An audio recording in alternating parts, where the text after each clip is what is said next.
Welcome back to Sarah's Werewolf Romance Collection, where the alphas are fiercely possessive and the heroines bite back. Quick question for the pack before we dive into today's chaos. Where are you listening from right now?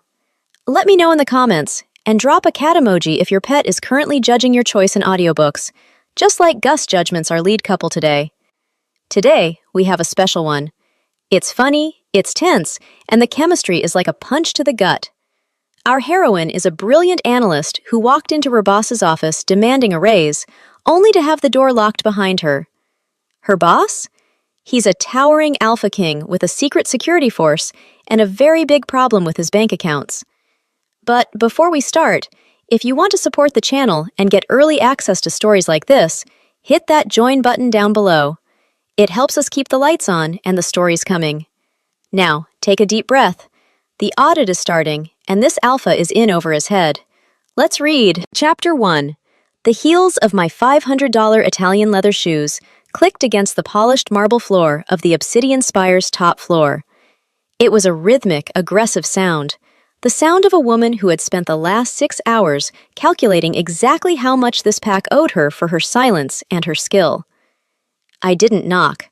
I pushed the heavy oak doors open, the scent of expensive floor wax and old power hitting me like a wall. Malachi didn't look up from his encrypted tablet. He sat behind a mahogany desk that looked like it belonged in a museum.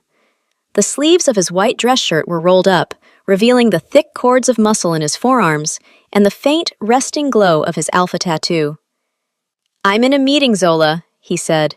His voice was a low rumble that usually made the other analysts in the building drop their gaze in submission. "You're staring at a screen in a silent room, Malachi," I countered. I marched to the desk and tossed a manila folder onto the polished wood with a loud thud. "That isn't a meeting, that is avoiding me, and we both know you aren't fast enough to outrun this audit." He finally lifted his gaze. His eyes were the color of a stormy sea, dark and turbulent. He tracked my movement with a slow, heavy focus that made the air in the room felt hotter. "What is this?" he asked, his finger tracing the edge of the folder. "A demand for a $2,000 monthly pay raise," I said, leaning forward and resting my palms on the desk. "Effective today, backdated to the first of the month." Malachi leaned back in his leather chair, a slow, annoying smirk tugging at the corner of his rugged mouth. "You already earn more than any other analyst in this district, Zola. You have a company car, a premium health plan, and a private office with a view of the harbor. What else could you possibly need?" "I need accountability," I snapped. "In the last 6 months, I have fixed 3 $50,000 messes created by your beta's incompetence. I have restructured your border tax logistics, increasing your liquid assets by 12%. And I am currently the only person in this building who knows that your elder council is skimming off the war fund. My math is perfect, Malachi. Your gratitude is not." He went still. The air in the room grew heavy, the weight of his alpha aura pressing against my chest like a physical hand. Most Omegas would have been on their knees by now, baring their throats. I just stood my ground, my amber eyes locked onto his. "You're bold," he murmured, his voice dropping an octave. "Most people don't come into my office and call my council thieves to my face." "Most people can't prove it," I said. "I can, but my loyalty has a price tag, and right now, you're underpaying for the level of protection I provide." Malachi stood up. He was a wall of muscle, 6'4" of pure, lethal authority. He walked around the desk, his movements fluid and predatory. He didn't stop until he was inches from me, the heat radiating off his body, making my skin prickle. He reached past me, his large hand wrapping around the heavy brass handle of the door. Click.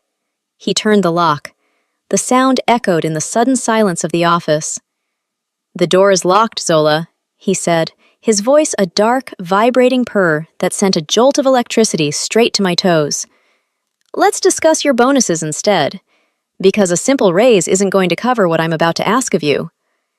If he thinks a locked door and a low voice will make me forget the $60,000 a year I'm worth, he has clearly forgotten who taught him how to read a balance sheet. Chapter 2. "A bonus is a one-time payment, Malachi," I said, my voice steady despite the way my heart was hammering against my ribs. I am looking for a permanent structural adjustment to my income. I am not a temp who can be bought off with a holiday check. Malachi didn't move away. He stayed in my personal space, his stormy eyes searching mine for any sign of hesitation.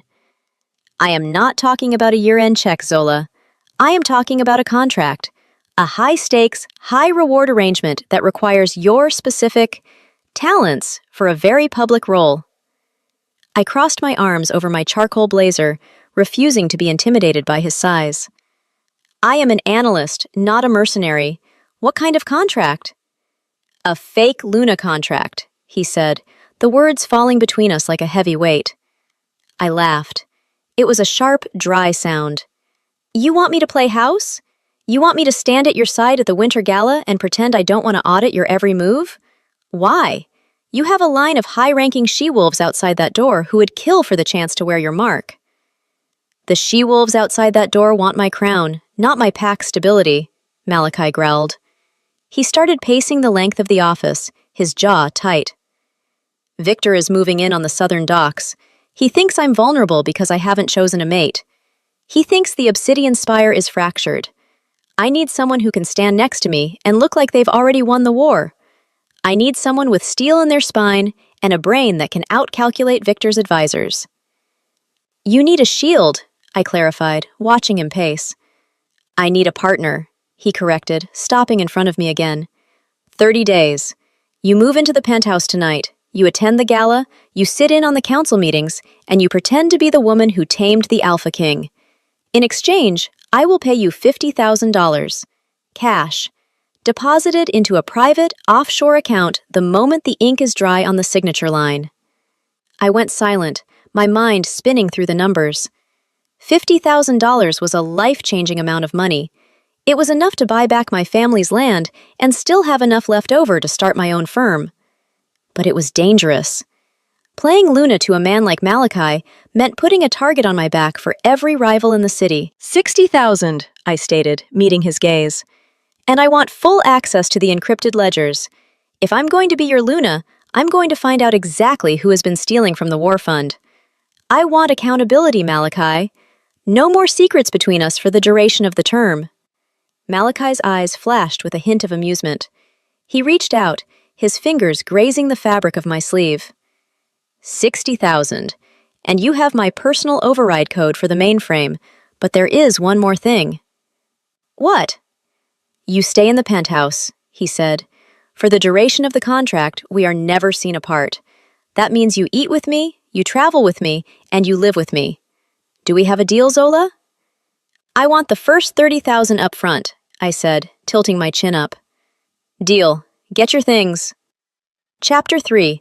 The Electric Violet. 1969 Dodge Charger roared as I pulled into the private, high-security garage beneath the obsidian spire. I killed the engine, the silence that followed feeling heavy and expectant. I grabbed my leather duffel bag and the heavy plastic carrier from the passenger seat, my heels echoing in the vast, empty space. Malachi was waiting by the private elevator. He had ditched his suit jacket, his white shirt unbuttoned at the collar. He looked less like a king and more like a man who was exhausted by his own power. He looked at the car, his eyebrows shooting up. An electric violet charger? He asked. I thought you were a woman of logic and precision. That car is a loud, inefficient beast for a city this crowded. It is a restored masterpiece, Malachi, I said, stepping toward him. It has a custom Hemi engine and a dual exhaust system that I tuned myself on the weekends. Logic dictates that if you're going to drive, you should do it with enough power to outrun your problems. He let out a short, surprised laugh, the sound vibrating in the small space between us. Then his gaze dropped to the carrier in my hand. A loud, indignant meow erupted from the mesh. Is that a cat? Malachi asked, his voice flat. This is Gus, I said, heading into the elevator. He is a white Persian with a god complex and a very specific allergy to cheap tuna. He goes where I go, or the contract is void before it starts. I have silk rugs that cost $8,000 apiece in that penthouse, Zola, Malachi warned as the elevator began its smooth, silent ascent. Then I suggest you teach him where the scratch post is, I replied. The elevator doors opened directly into the penthouse.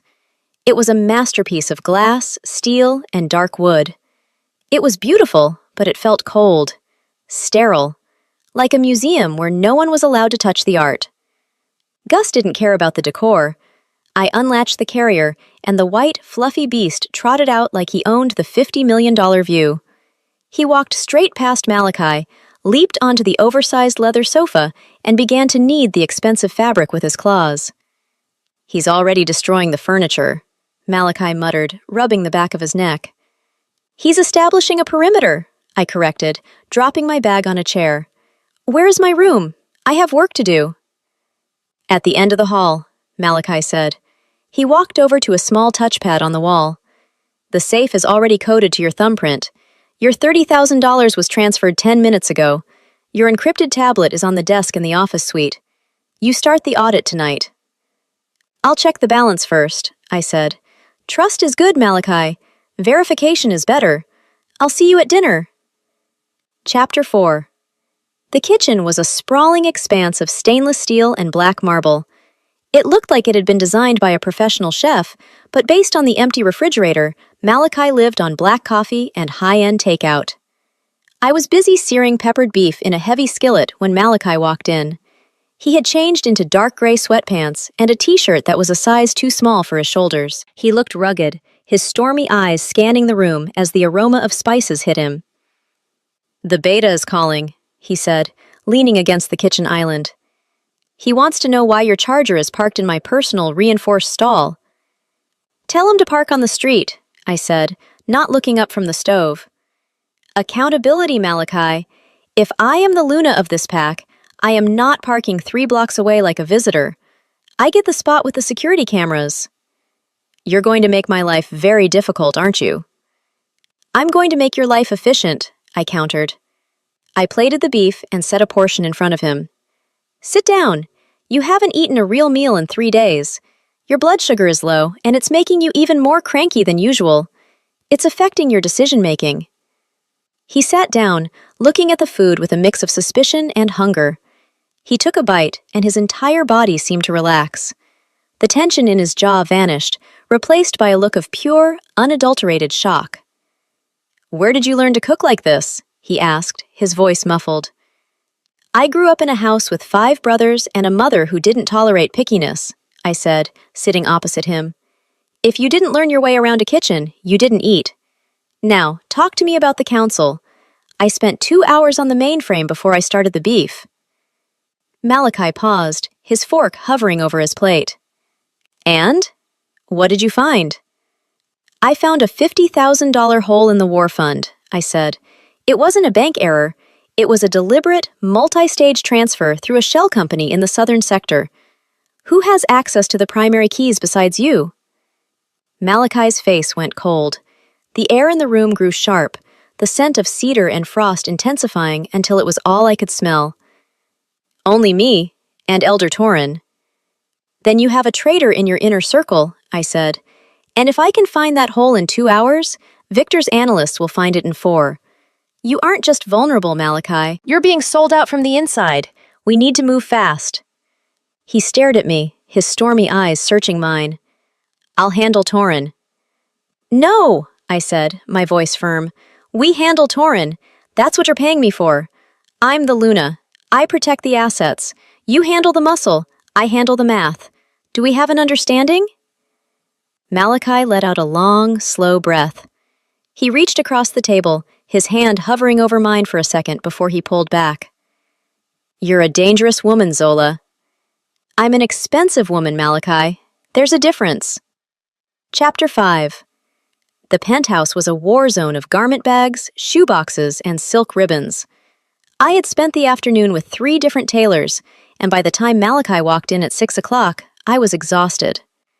"Pick one," Malachi said, gesturing to the rack of dresses in the living room. "The gala is tomorrow night. We enter at 8, we dance at 9, and we leave by 10. It is a tactical appearance, not a social event. Don't get distracted." I walked along the rack, my fingers brushing against the high-end fabrics. Most of them were too soft, too quiet for a woman making a power move. I stopped at a gown that looked like a captured sunset. It was a sunset orange silk gown with a daring slit up the side and a back so low it was practically non-existent. "This one," I said, pulling it from the rack. "It's $6,000. I saw the invoice on the counter. It's bold enough to make them forget you're single." "Buy it," Malachi said, not even looking at the price tag. I went to the bedroom to change. I spent 20 minutes fighting with the zipper, and when I finally stepped out into the living room, the world seemed to stop spinning. Malachi was standing by the floor-to-ceiling window. He turned around as the silk hissed against the floor. His stormy eyes went wide. He didn't speak. He just stood there, his chest rising and falling in shallow, jagged gasps. "Is it too much?" I asked, checking my reflection in the darkened glass. The orange silk glowed against my mahogany skin, the cut of the dress emphasizing every curve I possessed. "It's—" Malachi cleared his throat, his ears turning a bright, unmistakable shade of pink. "It is sufficient. You look like a queen, Zola. The council won't know what hit them." "I look like a $60,000 investment," I corrected, though I felt a small, traitorous flutter in my chest at the look in his eyes. "And I expect you to keep your hands on my waist, not on your phone. If we're going to sell this, we have to sell it completely. No hesitating." "I don't think keeping my hands on you is going to be the problem," Malachi muttered, his voice so low I almost missed it. Gus trotted into the room, took one look at the expensive silk, and immediately sat on the hem of the dress. He looked up at Malachi and let out a long, defiant hiss that echoed in the quiet room. "The cat stays home," Malachi said, his voice finally returning to its normal grumpy rumble. "We'll see," I teased. "He's a very good judge of character. If he doesn't like the look of Victor, I might need him for backup. Now, tell me about the dance steps. I don't plan on tripping in these heels." Malachi stepped closer, the scent of cedar and frost enveloping me. He looked down at me, his gaze dropping to my lips. "Tomorrow night, Zola. No mistakes." "I don't make mistakes, Malachi. I make plans. Now, let's practice." Chapter 6. The lobby of the Crystal Plaza was a cavern of white marble, shimmering glass, and the heavy, suffocating scent of old money. Every head in the room turned as the elevator doors slid open. It wasn't just the noise of the crowd that died, it was the atmosphere itself. Malachi stepped out first. He looked lethal in a charcoal tuxedo that fought to contain the sheer breadth of his shoulders. His jaw was a hard, clean-shaven line, and his eyes were like flint. He reached back, his large hand open and waiting. I took it. The sunset orange silk of my gown hissed against the floor as I stepped into the light. I felt the collective intake of breath from the gathered alphas and their consorts. "Your hand is cold, Zola," Malachi murmured, his voice a low vibration that barely carried above the sudden hum of whispers. "The air conditioning in this building is set to subarctic, Malachi," I whispered back, keeping my head high. "And I'm wearing $6,000 of silk and not much else. Keep walking. Don't let them see us hesitate." "I am not hesitating. I am admiring the view," he countered, his grip tightening just a fraction. He led me toward the grand ballroom, his hand moving from my fingers to the small of my back. His palm was a branding iron through the thin fabric, the heat of his alpha nature soaking into my skin. "Look at the council table," I said, my eyes scanning the room with the precision of a hawk. "Torin is sitting next to the head of the Iron Ridge pack. They aren't just talking, they're comparing notes." "I see them," Malachi growled. "Stay close. If Torin tries to approach you, let me handle the talking." "I'm the one with the $60,000 contract, Malachi. I'm not here to be a wallflower," I said, offering a practiced, razor-sharp smile to a passing beta. "I handle the audits. That includes auditing your guests' intentions." We reached the center of the room, and the crowd parted like the Red Sea. Standing there, swirling a glass of amber liquid that looked like liquid gold, was Victor, the alpha of the Iron Ridge pack. He looked at me with a slow, predatory hunger that made my skin crawl. "Malachi," Victor drawled, his voice slick and oily. "I heard a rumor you had found a little distraction to keep your mind off the docks. I didn't realize you had such vibrant taste." She isn't a distraction, Victor, Malachi said, his voice dropping into a dangerous, bone-deep rumble. She's the reason I'm going to own your southern sector by the end of the month. Chapter 7. Victor's eyes didn't leave mine. He took a slow sip of his drink, his gaze traveling from my mahogany skin to the daring slit in my dress. A Luna? From where? She looks like she belongs in a counting house, not a throne room. Tell me, girl, do you even know how to shift? Or do you just spend your days counting Malachi's pennies while he does the real work? I felt Malachi's forearm tattoo begin to glow a faint, warning blue. The air around us grew heavy, the weight of his dominance threatening to crush the champagne flutes on the nearby tables. I reached up, resting my hand on Malachi's chest to keep him grounded. I do both, actually, I said, stepping slightly ahead of Malachi. I met Victor's gaze with a calm, unyielding focus. And based on the $300,000 deficit in your PAC's public filings last quarter, I'd say you could use someone like me. Though, I'm not sure I could work for a man whose breath smells quite so much like a dumpster fire and cheap gin. The silence that followed was absolute. A few younger wolves in the back of the room muffled their laughter. Victor's face turned a mottled, angry purple, his grip on his glass tightening until the crystal began to spiderweb. You have a very smart mouth for an Omega, Victor hissed, his voice trembling with suppressed rage. I have a very smart brain for an Omega, Victor. That's why I'm the one standing next to the king of the Obsidian Spire, and you're the one trying to hide a bankruptcy behind a tailored suit, I replied, my voice cool and melodic. Accountability is a difficult concept for some. I suggest you go back to your table and look at your balance sheet before you try to insult your betters. Careful, Victor, Malachi interrupted, his voice like the grinding of tectonic plates.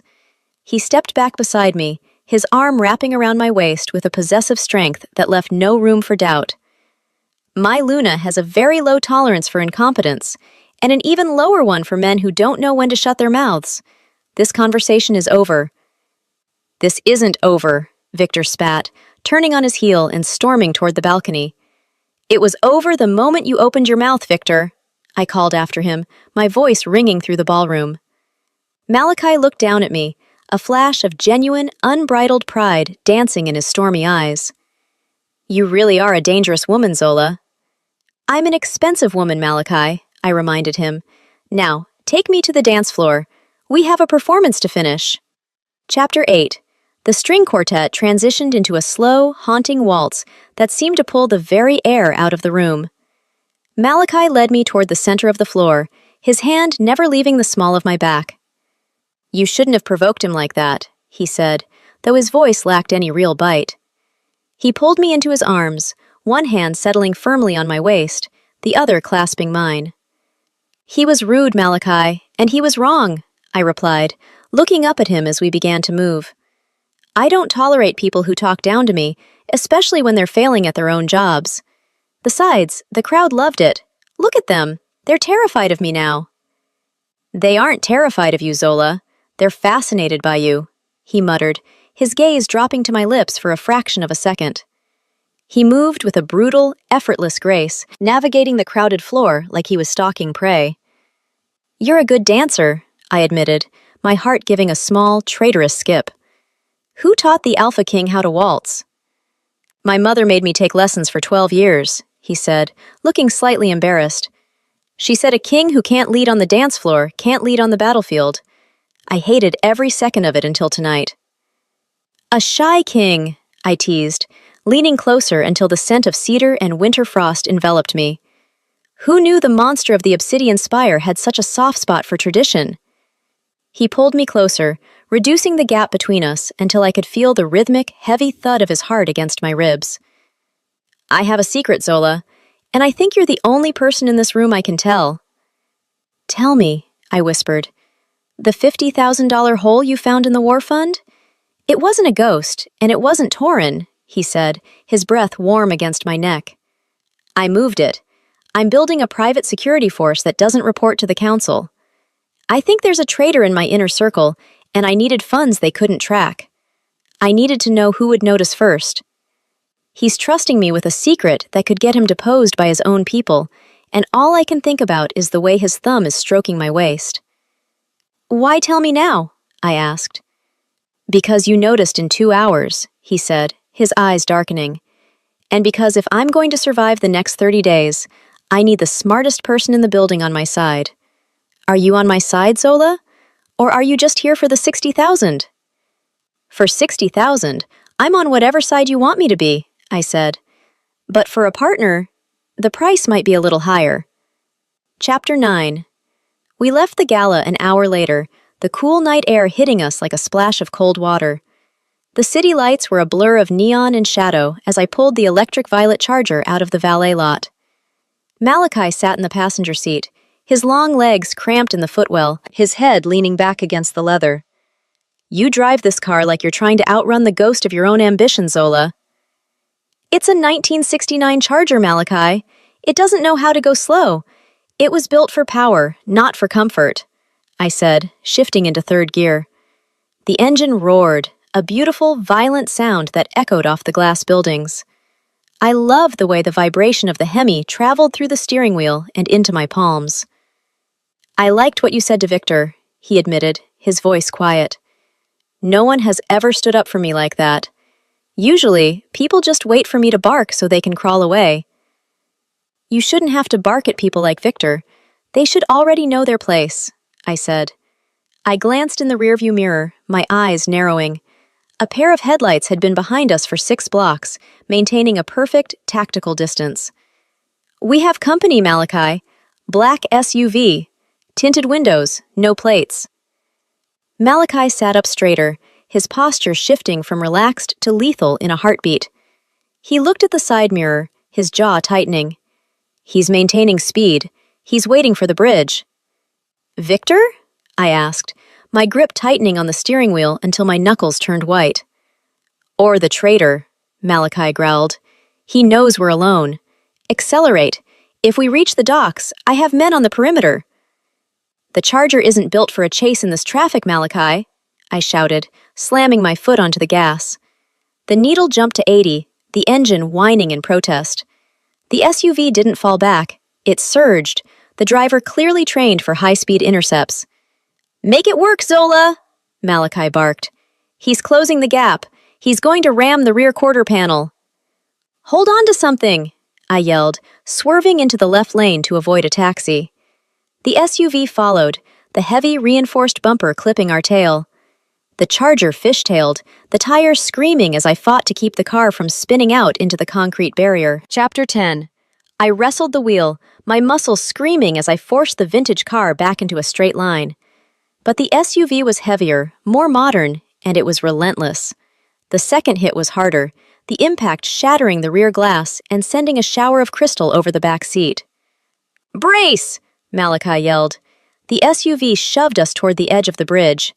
I slammed on the brakes, trying to use the Charger's weight to pivot, but we hit the concrete barrier with a bone-jarring crunch. The airbags didn't deploy. It was a 1969 after all, and my head snapped forward, hitting the steering wheel. A thin line of blood began to trickle down my forehead, hot and sticky. The black SUV came to a halt 20 feet away. 4 men in tactical gear stepped out, their faces covered by balaclavas. They were carrying silver-tipped crossbows, the metal shimmering with a dull, toxic light under the street lamps. Malachi kicked his door open. He didn't hesitate. He didn't even look at me. He shifted in midair, the sound of snapping bones and tearing fabric filling the quiet night. A midnight black wolf, the size of a grizzly bear, slammed into the pavement, his golden blue eyes glowing with a lethal, ancient fire. Get out of the car, Zola! Malachi's voice rang in my head through the link, a raw command that brooked no argument. I scrambled out the driver's side, my $6,000 dress torn at the hem, my heels scuffed and useless. I reached into the glove box and grabbed my heavy gold-plated fountain pen. It wasn't a gun, but the pointed tip was reinforced steel, and I knew exactly where to aim. One of the men leveled his crossbow at the black wolf, his finger tightening on the trigger. No! I screamed, lunging forward. I didn't have a weapon, but I had my heavy leather purse, loaded with my 3-pound encrypted tablet. I swung it with every ounce of strength I had, the bag catching the man in the side of the head with a sickening crack. He went down, his bolt firing harmlessly into the asphalt. Malachi let out a bone-chilling howl and dove into the remaining three, a blur of fur and teeth. I am not going to let them take my raise, my car, or the man who finally told me I was sufficient. Chapter 11. The second attacker turned his silver-tipped crossbow toward Malachi's exposed flank. I didn't think. I didn't breathe. I lunged across the damp pavement, my heels snapping off as I drove the reinforced steel tip of my gold fountain pen into the soft meat of the man's thigh. He let out a guttural roar, the silver bolt skittering harmlessly across the asphalt as he collapsed. I didn't stop to admire my work.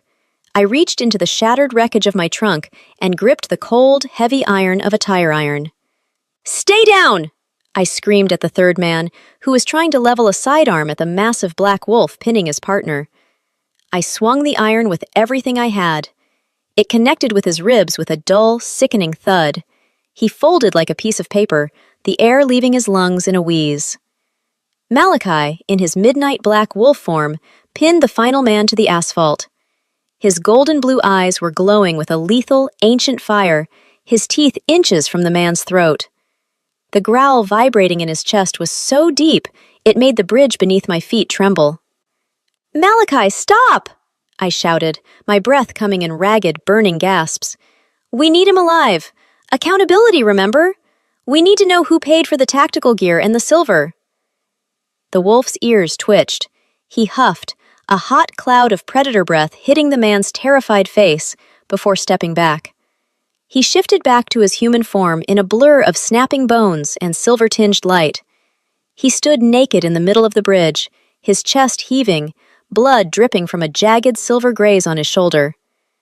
"You hit that man with a purse, Zola," Malachi said, his voice rough, breathless, and laced with a strange, dark amusement. "It has a 3-pound encrypted tablet in it, Malachi," I snapped, wiping a smear of blood from my forehead with the back of my hand. "It's practically a blunt force weapon. And you're bleeding. Stop posturing and get in the back of their SUV. I'm driving. We're taking their car and leaving the Charger for the recovery team." "You're bossy for an analyst," he muttered, though he climbed into the back seat of the black SUV without further argument. "I'm expensive, Malachi. Bossy comes for free," I replied, slamming the door. Chapter 12. The penthouse felt too quiet after the chaos of the bridge. The city lights outside the floor-to-ceiling windows were indifferent to the fact that we had almost been executed. Malachi was slumped on the leather sofa, his face a mask of pale exhaustion. The silver-tipped bolt had left a jagged, smoking burn across his trap muscle that smelled like ozone and burnt hair. I opened the $3,000 medical kit I kept in the hallway. I didn't ask for permission. I snapped on latex gloves and grabbed a bottle of neutralizing agent. "Sit up, Malachi," I commanded.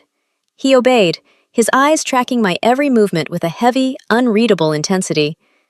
I knelt on the sofa behind him, the silk of my ruined dress rustling. As I leaned in to clean the wound, a sudden, overwhelming wave hit my senses. He smelled like sharp cedar and winter frost. It was crisp, clean, and so overwhelmingly masculine it made my head spin. "You smell like the mountains after a storm," I whispered before I could catch the thought. Malachi tensed, his muscles rippling under my hands. "And you smell like wildflower honey and warm cloves, Zola. I've been trying to ignore it since the day you walked into my office demanding a $2,000 raise. It's a very distracting scent for a man trying to run a kingdom." "Well, stop ignoring it and hold still," I said, my heart hammering a frantic rhythm against my ribs. "This is going to burn. If you shift, you'll break the sofa, and I really like this leather." I poured the neutralizing agent over the silver burn. Malachi didn't scream, but his hand clamped onto the leather armrest so hard the stitching popped with a sharp crack. He let out a low, vibrating growl that vibrated through my own chest. "There," I said, bandaging the wound with steady, practiced fingers. "The silver is out. You'll have a scar to match the others." "Good," he grumbled, turning his head to look at me. His face was inches from mine, his stormy eyes dark with something that wasn't just pain. "It'll remind me of the night my Luna saved my life with a fountain pen and a tire iron. I think I need to update your job description, Zola." "Update the salary first," I teased, though I didn't pull away. We have an audit to finish. Chapter 13. By 3 in the morning, the penthouse had been transformed into a war room. Gus sat on the edge of the mahogany dining table, batting at the corner of my tablet while I scrolled through the pack's digital ledger. The blue light of the screen was the only thing illuminating the room. I found it, I said, my voice cracking with fatigue. I pointed at a string of encrypted transactions hidden behind a layer of triple redundant security. Malachi leaned over my shoulder, his cedar and frost scent clouding my focus. The $100,000 leak? It's not a leak, Malachi. It's a deliberate siphon, I explained, my fingers flying across the glass. Someone is routing the money through a shell company registered in the Iron Ridge territory. Victor isn't just attacking us with crossbows. He's being funded by your own treasury. He's using your money to buy the silver that burned your shoulder. Malachi's jaw tightened until I heard his teeth grind. The beta. He's the only one with the clearance codes for the war fund. The signatures are his, but the timestamps are a mismatch, I countered, pulling up a side-by-side comparison. Look at the metadata. These were authorized while the beta was on border patrol in a dead zone. He couldn't have made these transfers. Who has access to his terminal when he's in the field? Malachi went perfectly still. The air in the room grew cold, his alpha aura flickering like a dying candle. Elder Torin, he's been my advisor since the day I took the crown. He has the override keys for the entire administrative wing. Accountability is a bitch, isn't it? I murmured, looking up at him. He didn't just steal your money, Malachi. He sold your coordinates to the hit squad on the bridge. We need to confront him, Malachi said, his voice dropping into a register so low it was barely human. But not here. If he knows we're onto him, he'll trigger the failsafe and wipe the accounts before we can recover the data. We go to the council chamber tomorrow, I said. We don't give him a chance to breathe. I'll bring the tablet. You bring the guards you trust. Chapter 14. We walked into the High Council chamber at noon. The room was a relic of the old world. Heavy stone walls, iron chandeliers, and a long oak table that had seen a century of blood-soaked treaties. Elder Torin sat at the head, looking every bit the elder statesman in his wool suit. Alpha, Torin said, offering a shallow, practiced bow. We heard rumors of a disturbance on the bridge. Terrible business. I trust the analyst is unharmed? Terrible, Malachi agreed, his voice dangerously smooth. He walked to the window, his back to the room, looking out over the obsidian spire. Zola has been doing some math this morning, Torin. She's very good at it. She found things in the ledger that I missed. I stepped forward, sliding the encrypted tablet across the mahogany table. It stopped right in front of Torin. $100,000, Elder, transferred to a Swiss account owned by Victor's mistress. Care to explain the math on that for the record? Torin didn't flinch. He didn't even look at the screen. I have no idea what you're talking about, girl. Malachi, surely you aren't listening to the ramblings of an Omega clerk over the word of your most senior advisor. This is an embarrassment. She isn't just a clerk, Torin, Malachi said, turning around. His stormy eyes were glowing, the blue light of his tattoo bleeding through the fabric of his shirt. His alpha voice echoed in the chamber, the sheer power of it making the glass water carafes on the table vibrate. She is my mate, and if she says you're a thief, then you are a thief. Torin's eyes darted to the heavy oak doors. You have no proof that holds up in a pack court. I have the digital footprint of your private terminal, I said, leaning in. And I just sent a copy to the pack police and the Council of Alphas. They're in the lobby as we speak. Accountability is finally coming for you, Torin. The elder's face didn't crumble. It hardened into a mask of pure, unadulterated hatred. You should have stayed in the counting house, Sola. Chapter 15. Torin reached into the breast pocket of his wool jacket. I expected a gun. Instead, he pulled out a small glass vial filled with a swirling violet mist and smashed it on the floor.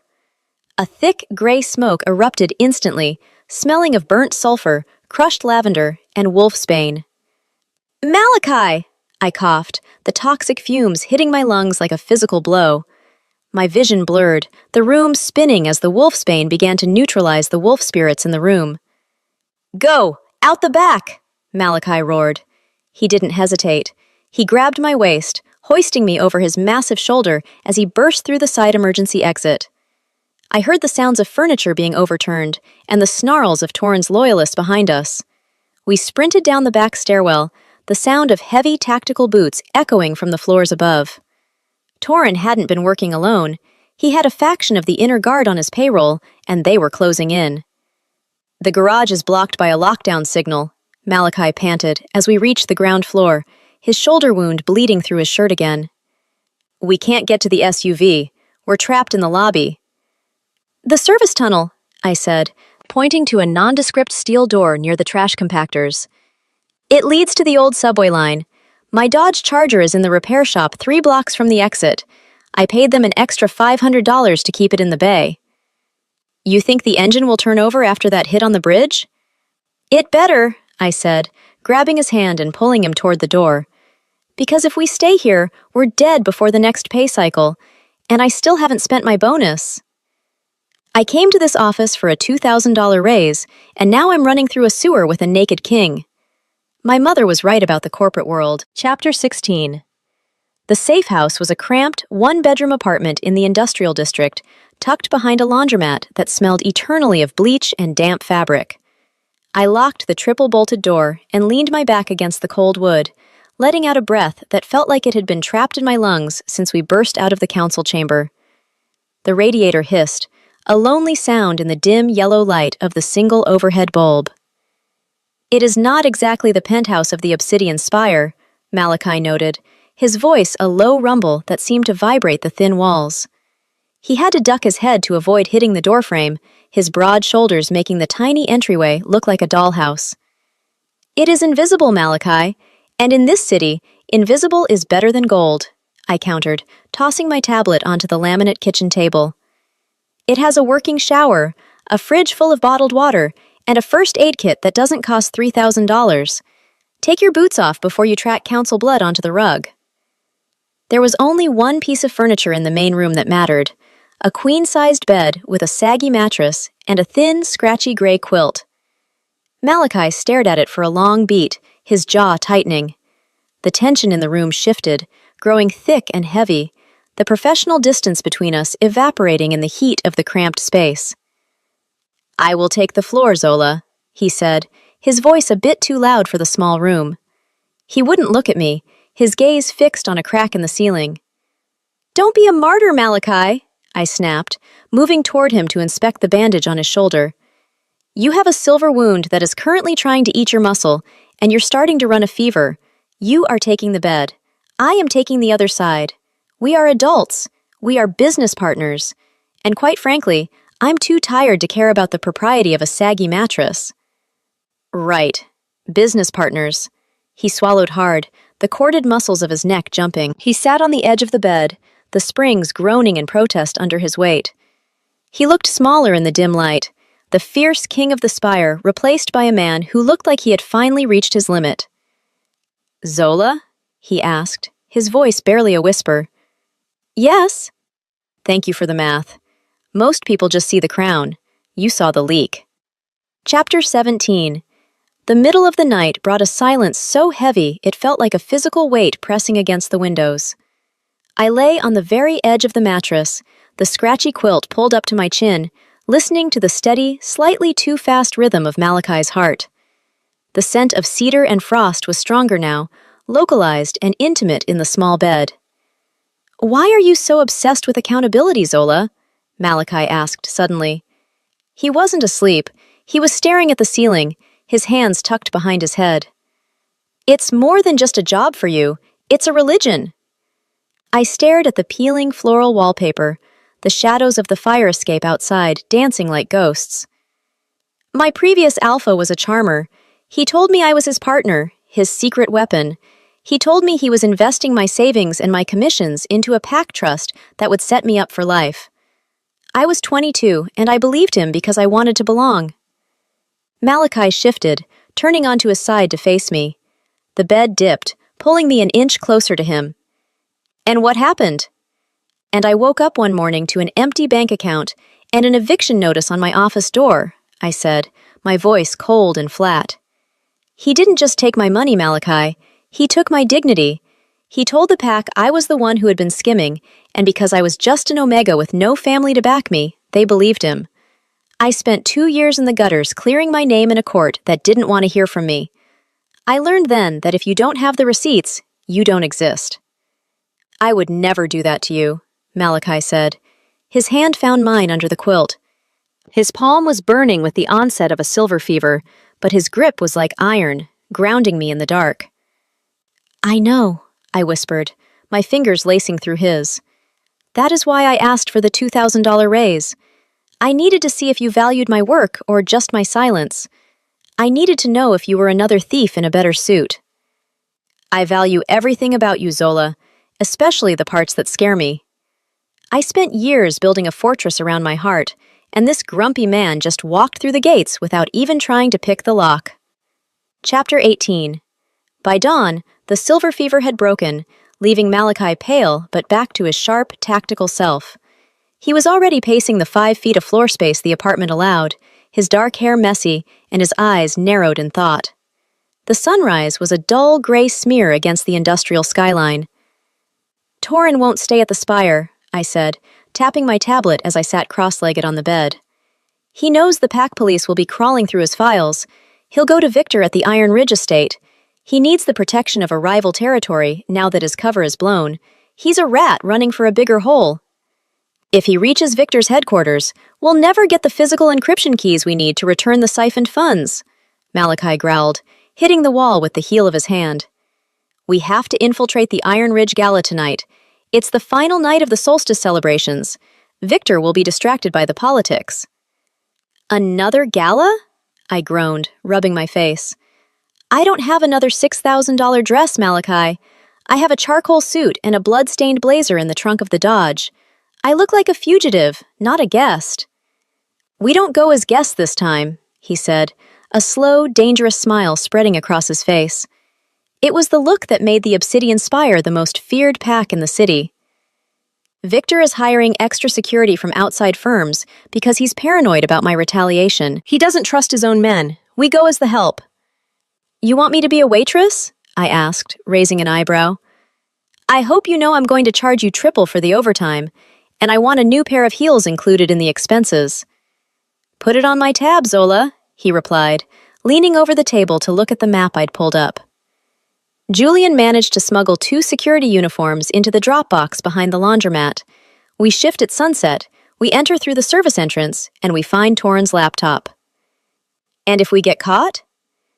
Then we make sure they regret the day they ever heard the name Zola.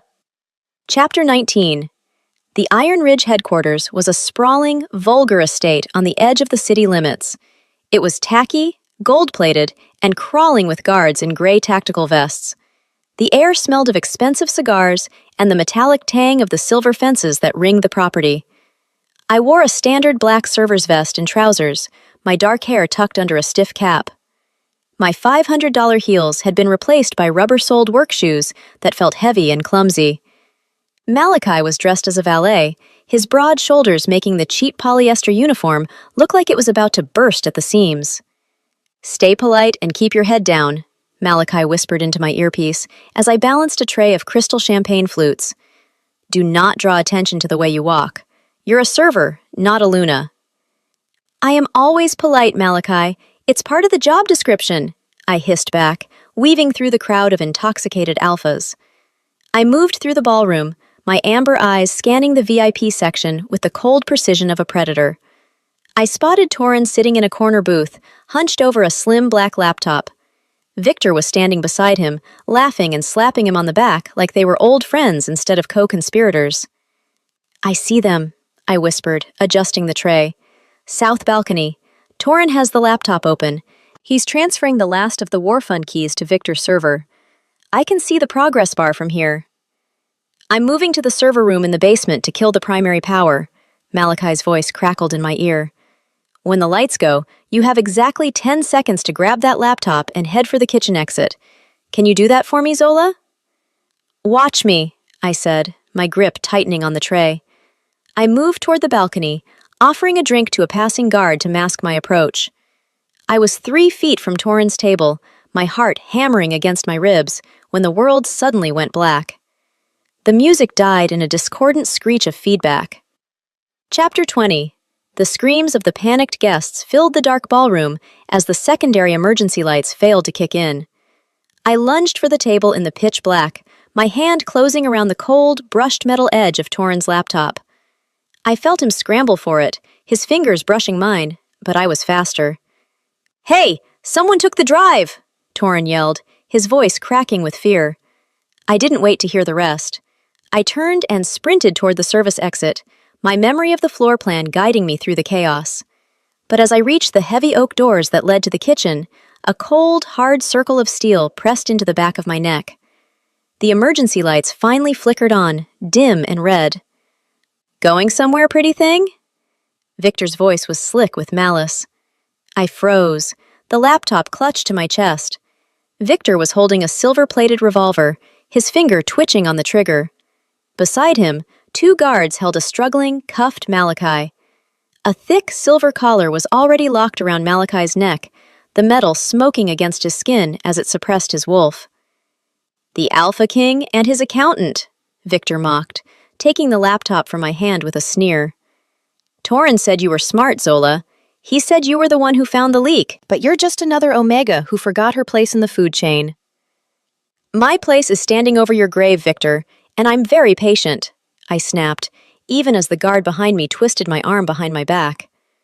Victor laughed, a dry, hollow sound, and backhanded me. The force of it sent me spinning to the floor, my lips splitting against my teeth. The metallic taste of blood filled my mouth. "Zola!" Malachi roared, his eyes turning a lethal, glowing blue despite the silver collar. He tried to lunge, his muscles corded and straining, but the collar pulsed with a high-voltage charge that dropped him to his knees in agony.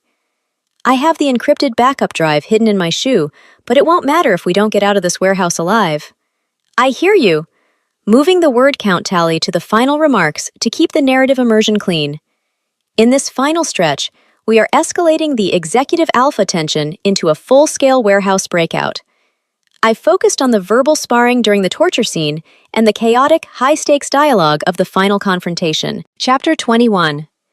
Victor dragged me up from the concrete floor by my hair, his grip tight enough to bring tears to my eyes. He forced me to stand, my knees wobbling, as his guards took turns landing heavy blows on Malachi's ribs. Each impact sounded like a hammer hitting a side of beef. Malachi didn't scream. He was too busy trying to breathe through the silver collar that was currently turning the skin of his neck into a raw, blackened ruin. "The encryption keys, Malachi," Victor said, leaning over the Alpha King with a cruel, practiced smile. "Give them to me now, and I'll let the girl walk. I might even let her keep the expensive shoes I saw in her locker. She's far too pretty to end up in the incinerator." Malachi spat a thick glob of blood onto Victor's polished Italian loafers. "You'll get nothing from me but a shallow grave in the southern docks, Victor, and even then, I'll make sure the tide washes you out to sea." Victor sighed, looking genuinely disappointed, and turned toward a velvet-lined tray on the nearby metal table. He picked up a long, thin needle made of surgical-grade silver. He walked toward me, the dim, red emergency lights catching the deadly, toxic shimmer of the metal. "Let's see how much math she can do with a hole in her shoulder, shall we?" Victor mused, the tip of the needle hovering inches from my skin. "They say silver in an Omega's bloodstream feels like liquid fire. Is that true, Malachi? Or should we test the theory?" "Touch her, and I will burn this entire city to the ground with you inside it," Malachi growled, his voice breaking with a ragged, bone-deep agony. "You're in no position to make threats, King. You're a dog on a leash," Victor said, his hand steadying as he brought the needle closer to the junction of my neck and shoulder. I didn't flinch. I looked Victor dead in the eye, my mahogany skin slick with sweat, but my amber eyes cold. "You're an amateur, Victor. You think pain buys loyalty? It only buys a longer receipt for when the bill comes due. And Malachi is very good at paying his debts." Chapter 22.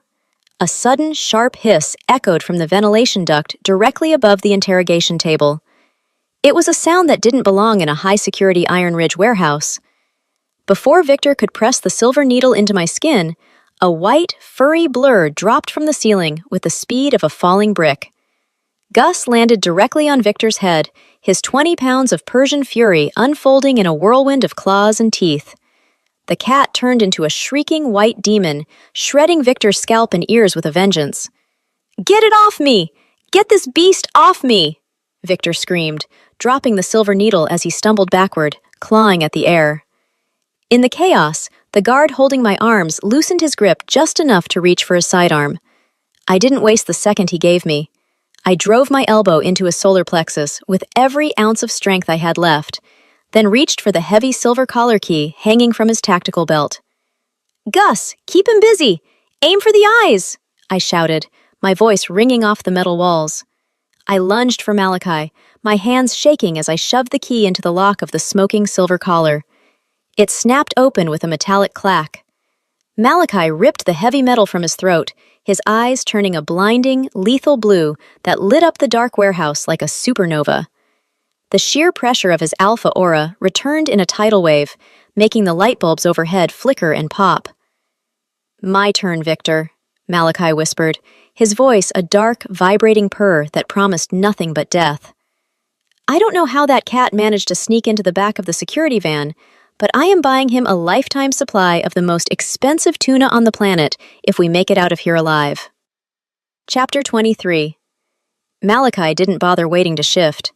He moved with the raw, brutal speed of a man who had spent the last hour being tortured and was finally allowed to hit back. He grabbed the nearest guard by the throat and threw him through a reinforced glass window with enough force to shatter the frame. Victor finally shook Gus off, his face a mask of shredded skin and crimson blood. He scrambled for the silver-plated revolver he dropped on the floor. "Zola, down!" Malachi barked, his voice a raw command that vibrated in my skull. I dove behind a heavy oak desk just as the first silver bullet whistled through the air, splintering the wood inches from my head. I didn't stay down. I reached into my server vest and pulled out my heavy gold fountain pen. I didn't throw it this time. I waited until I heard the distinct click of Victor's revolver running dry. Then I vaulted over the top of the desk. I drove the reinforced steel tip of the pen into the back of Victor's gun hand, pinning it to the floor. He roared in pain, the revolver clattering away into the shadows. Malachi was on him a split second later.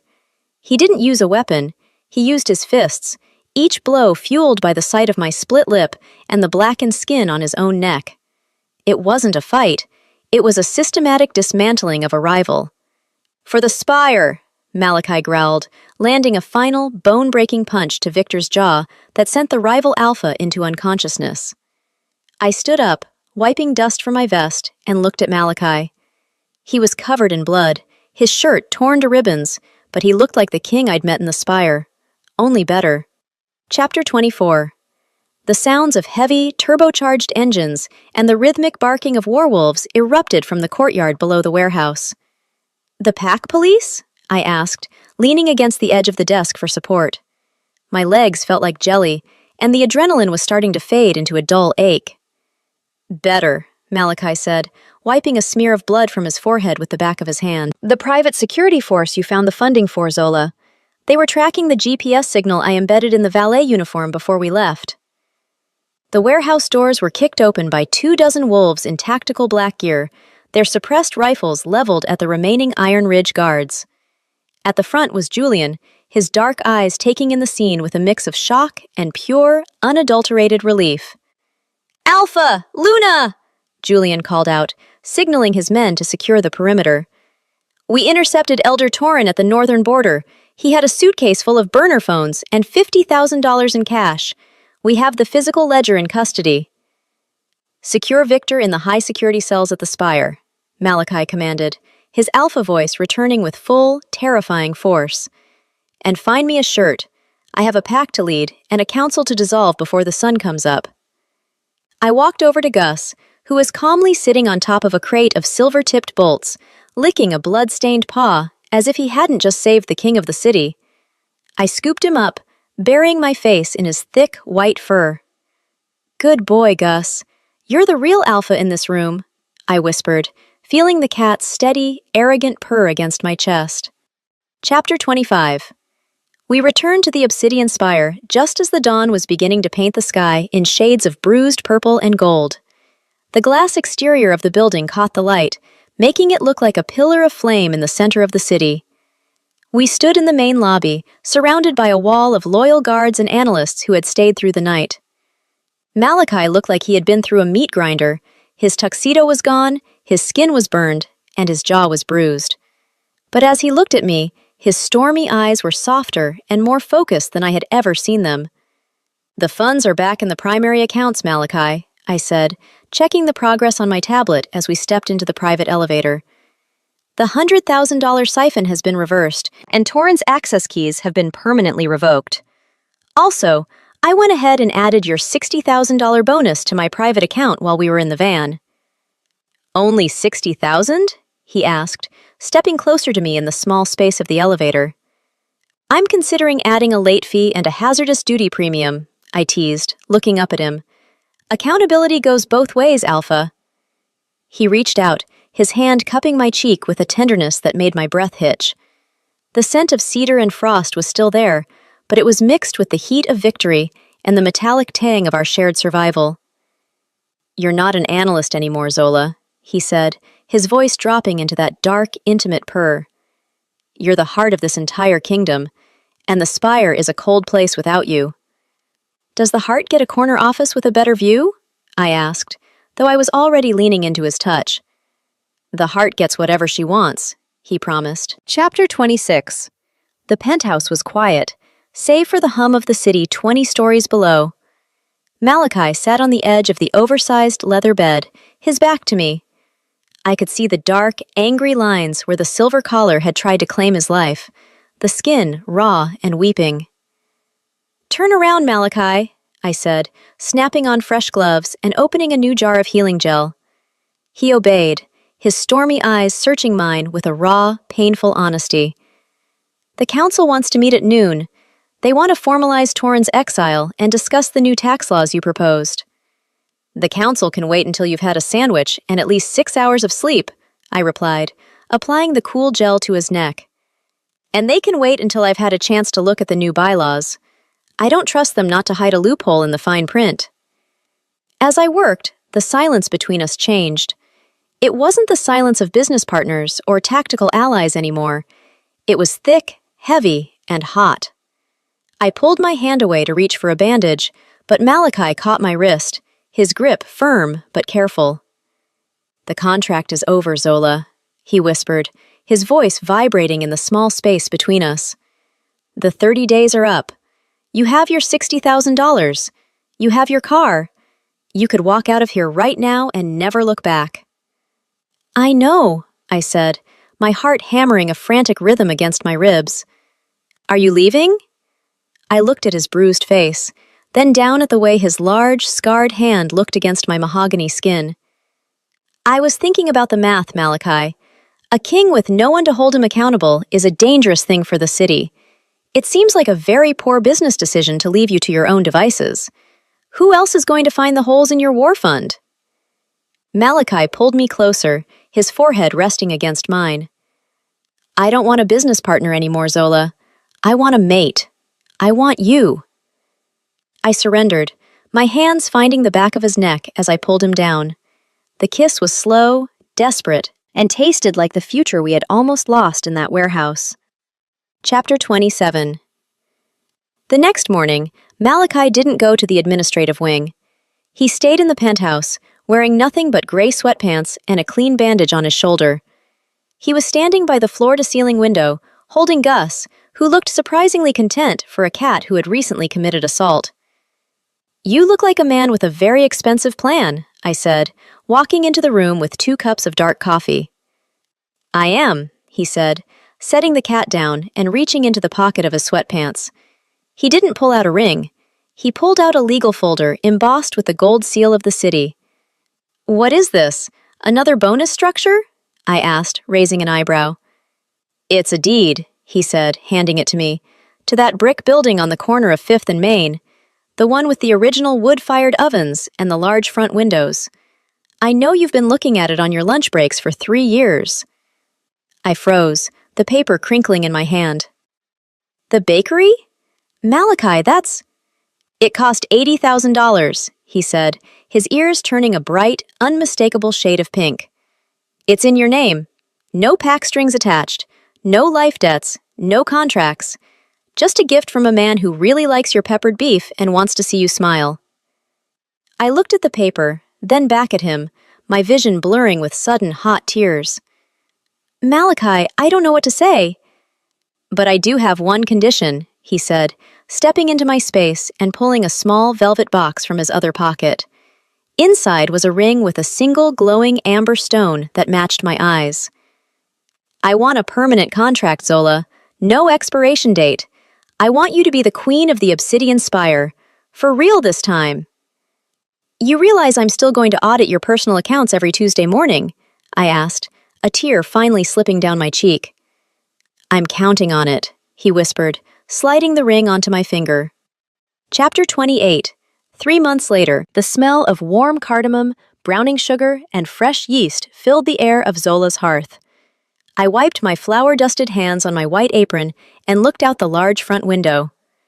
My restored electric violet 1969 Dodge Charger was parked out front, the paint gleaming under the morning sun like a jewel. Next to it, a matte black luxury sedan idled, the driver's side door opening as the clock struck 8. The bell above the door chimed with a cheerful ring. Malachi walked in, looking sharp in a navy suit that fit his broad shoulders perfectly. He didn't look like a grumpy, isolated king anymore. He looked like a man who had finally found the piece of him that had been missing. Is the order ready, Luna? He asked, leaning over the counter with a smirk. I handed him a small white box tied with a gold ribbon. 1 lemon tart, low sugar, extra zest, just the way you like it, and the invoice is in the bag. He took the box, but he didn't move to leave. He leaned across the counter, catching my scent, wildflower honey and warm clove, and let out a satisfied, heavy sigh. How's the budget looking for the second quarter? He teased, his hand finding mine on the marble counter. The bakery is in the green, and the PAX War Fund hasn't lost a single cent in 90 days, I said, leaning my chin on my hand as I looked at him. I'd say we're doing pretty well for an analyst and a king. Gus let out a loud, demanding chirp from his perch on top of the pastry display, swatting at Malachi's silk tie. I'll see you at home, Zola, Malachi said, pressing a quick, firm kiss to my forehead. Accountability, Malachi, I called out as he reached the door. Don't be late for the council dinner. I already reviewed the menu. I wouldn't dream of it, he promised. I watched him walk to his car, a smile tugging at my lips. I had walked into his office asking for a $2,000 raise, and I had walked out with a kingdom and a man who finally knew how to keep his books in order. The math finally adds up perfectly. The end. Quick favor, don't go anywhere just yet. If you thought Zola was brave for demanding a $60,000 raise from a king behind a locked door, wait until you meet the heroine in this next story. You have to hear this disaster unfold. Click the video on your screen right now. It is totally wild.